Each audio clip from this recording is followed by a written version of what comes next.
Alright guys, Mithril here, back with another tier list video. Our last one did okay, and since I am doing the Borderlands series and the second, Borderlands, or Borderlands 2 I should say, is out now on the channel, I figured why not do a tier list on that. So, to start us off, let us do this. I've never played any of the Telltale games. I don't really know much about them. I just know Reese was in one of them, and Jack's like hologram was implanted in his mind or something, and Scooter died. Spoilers. And then in the second one, there's like some stones or something that can bring people back to life, which kind of like, is counterintuitive. I mean, what's the point of making like Roland, Bloodwing, and Scooter die if you can just bring them back? But anyways, let's start us off on the S tier. And even though they have S, A, B, C, D, just imagine they're 1, 2, 3, 4, and 5 and stuff. First one, Borderlands 2. The best out of the series. It's got a great story. Handsome Jack is a great antagonist. You got multiples of players to, or characters, not players, characters to play as. Although Gage is kind of like a pain to play. That's pretty much if you want to be tortured. It's got good endgame content. It's got plenty of DLC. Not the biggest fan of the OP levels, just because it's a hassle. Like you go to OP3 and then you have to reform all your gear. But yeah, just the best. It's got the, like I said, all the good stuff. Number 2, Borderlands 1. Doesn't have much in terms of endgame, but I still think the story holds up today. I like the DLC out of it. Characters are still good, and it's just better than the other ones. What is this, VR? I don't know what this one is. Borderlands 3. It definitely improved, like the sliding, the mantling, the having the 4 skill trees. The thing that just brings it down is terrible antagonist, stories mid, not really much end game content. Like the DLCs were okay, but doing the takedowns when they first came out were just awful. I couldn't do them. Like, you needed a perfect build. You just needed the build. And, eventually they did lower the difficulty, which made it better. And there was some improvements in the life of the game, like the Iridium counter. That way you can get the special effects. What else? What else did they do? They lowered the difficulty. They gave you the, like, OP levels, or whatever those levels are called again. The 4 skill trees, and that's about it. The only reason why this one is in third is because the other 2 are just pretty much dog water. So in 4th place is going to be Wonderlands. Tiny Tina, great character, love that character. But the story lacking, end game content lacking. Having to go through 100 like of the mayhem levels, or whatever they call them, that wasn't fun. The DLCs were just eh. And then a pre-sequel, the worst of the series in my opinion. Story, not that great. Endgame content, not that much. Other than like the Claptrap DLC, not great. I felt like it was a struggle just to do anything in this game. Like, you have to do every missions just to be like the right level you need to be, just overall a real flop.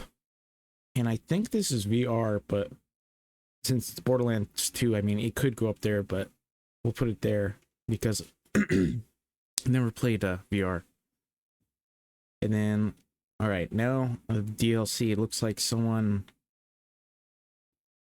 French, I'm pretty sure this is French, made this. So, how can I do this? Nox DLC, probably the best DLC out of Borderlands 1. You know, it gave you the first raid boss, it gave you pearlescence.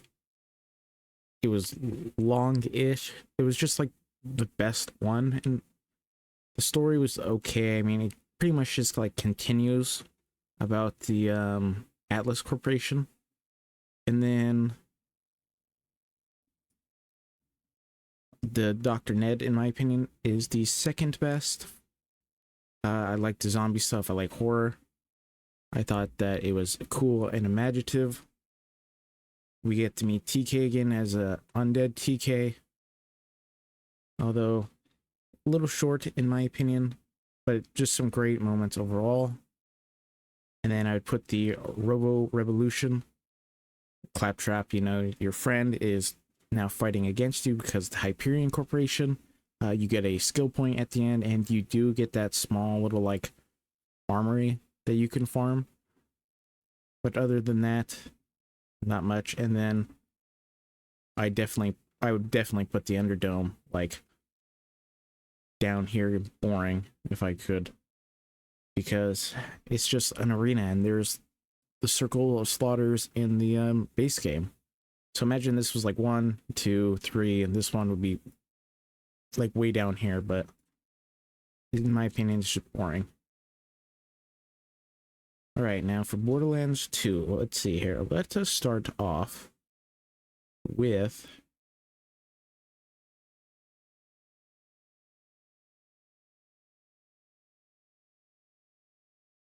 yeah, I'll put her there in excellent or second place for Borderlands 2. I like the pirate theme. That was cool. Scarlet is funny a little bit, not that much, but a little bit. You do get to meet new enemies, you get a new car, and just I like the pirate theme. How would I place I guess I'd place Torg just below the Scarlet DLC, mostly because the ending loot you get, not great. That vault explosion doesn't give you much. But it does give you Pyro Pete, which is the raid boss. He's pretty decent. He's not bad, but he's not great. And, you know, on certain characters like Krieg, you can kill him to farm him pretty efficiently. And then there's Badasaurus Rex, which is a pain to kill. Anybody who's played the Torg campaign, especially at higher levels, knows, because of his like bullet reflection and stuff. Just awful. All right, then this one, I'd put it somewhere in between C and D. I'll put it in C, I guess, but Vracidus at the very end. If you have OP10, his health is bugged, making him twice as hard to kill. And there's Deciduous, which is a pain to kill. Those two are the raid bosses, just not great. And then like your rewards, other than, let's see, what, the Triquetra? Is that what it is? Triquetra shotgun? All right, and then I would have to put,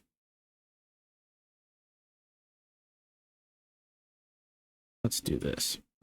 I'd put Tiny Tina's Assault on Dragon Keep in second place for Borderlands 2, I guess.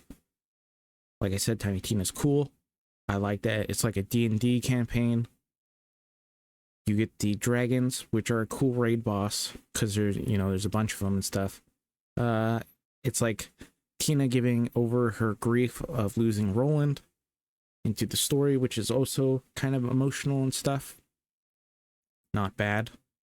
And then probably the best one, I don't know, these could switch, to be honest. Probably the Sanctuary DLC. You know, that came out like a month before Borderlands 3 to tell you why they're no longer at Sanctuary and all this and what happened to it. You get the Everescent Rainbow Rarity stuff. What is his name? Uranus. not Saturn. Farm him. And then you meet Vaughn. Yeah, let's just move on before I lose track. All right, what are these? These look like no reviews because it's just another like Circle of Slaughter. And then we'll put it there. You know, Claptrap, another great character. There's like the glitches and stuff. And it gave you like a little extra to do for the pre-sequel. Not that there's still much to do, but it's just something. Yeah. There's really not much to say about it. All right, let's see. Which one of these would I rate first? This is a good DLC. Or would I rate this one first? It's between these two.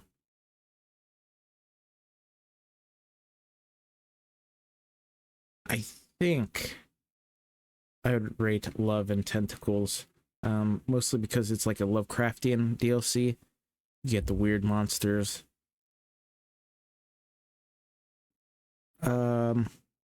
It's more Hammerlock lore. It's pretty long. There's a lot of interesting items you can get. And then I'd put Krieg and his Fuster Cluck. Basically, you go in the mine of Krieg, you learn a little more about him, his lore. There's some interesting weapons. I like the Bloodstarved Beast SMG. It's a reference to Bloodborne.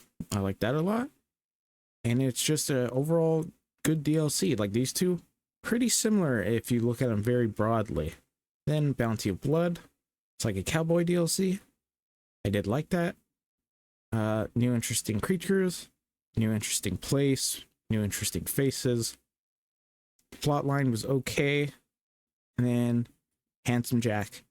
I'd put this one last because Handsome Jack is two games ago. You guys keep bringing him back, and while he was, you know, the best antagonist of the series, we got to move on from him. He was the antagonist in Borderlands 2. He was a character in the pre-sequel. He was in the Tales from the Borderlands. We just gotta, you know, let him go. Let him go from the series. Yes, he was great and all that, but just gotta let him go. And that's how I would rate the DLC. So let me... Borderlands 2, Borderlands 1, 3, Wonderlands, pre-sequel. Although I'd put probably something like this. And then the DLC, best one for Borderlands 1, second, third, fourth, and then 1, 2, 3, 4, and 5. And then 1, 2, 1, 2, 3, 4. Yeah, not really the greatest order, but what can you do? So guys, I hope you enjoyed this video. It's just my opinions. Oh, now that I think about it, there's not any of the headhunters in here for Borderlands 2. I'd probably put them B or C. I mean, they're okay for what they were, but they're all right. I mean, you don't have to buy them, but you don't, like, you won't die without them, if you guys understand what I mean. But anyways, just my opinion. I'm sure people have different opinions. But, yeah, this is what I think. If you guys liked the video, make sure to leave a like, comment, share, and subscribe. Then down in my description, there's going to be my socials. Make sure to follow me there. But, alright guys, this is Mithril. I'll be seeing you guys in the next one.